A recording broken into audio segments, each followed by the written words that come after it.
If you have ever wondered how do people make those awesome note backgrounds or how to make people make the drag and drops where students can't play around with them, I showed you how I do it with the hidden images and overlaying imaginary images that are clear that they can't see.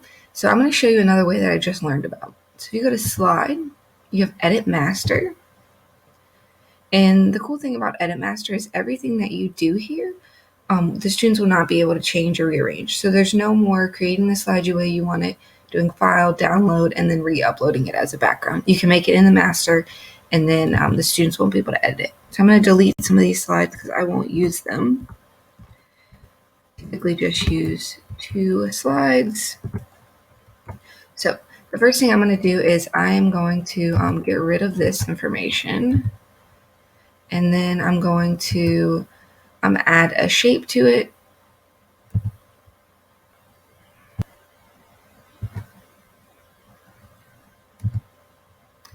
Okay, so now I'm going to add a shape. I want my shape to be white. Black for my border, make it like 8.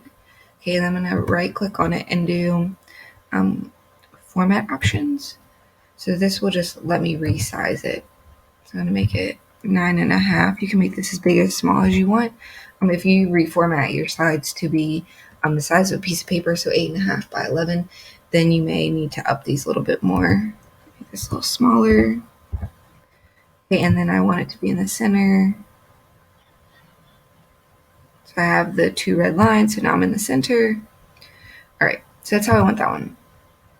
So in the background, I would like a color.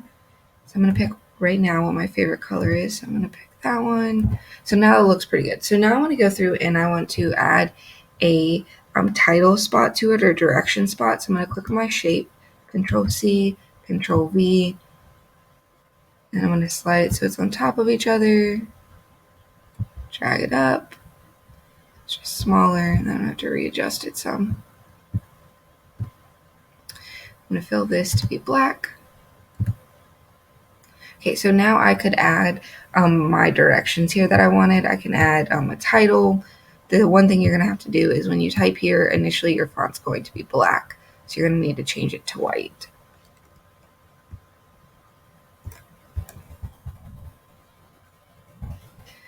So task, that's what I want them to do on this slide. Make it white, center, center. I like the architect font. Then make it as large as you want.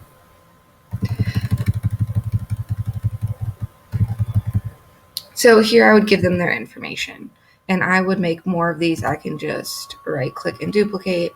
So once I'm done with everything I want to do with this slide, I'll go back over here and I can go to the plus sign and I can add more of them. So the cool thing is right now the kid cannot touch this. So you can see I'm like trying to click on it. So anything I want them to be able to move, edit, I would put down here on this slide now. So if I wanted them to do a drag and drop, then the shapes that I want them to be able to move, I would come and I would put them at the bottom, fill in all this information. And so now this shape, they're going to be able to move. But anything that I did under Slide Edit Master, the students will not be able to move. So this is a really great way to create drag and drops or to create notes where you want pieces to be interactive, but not the whole slide.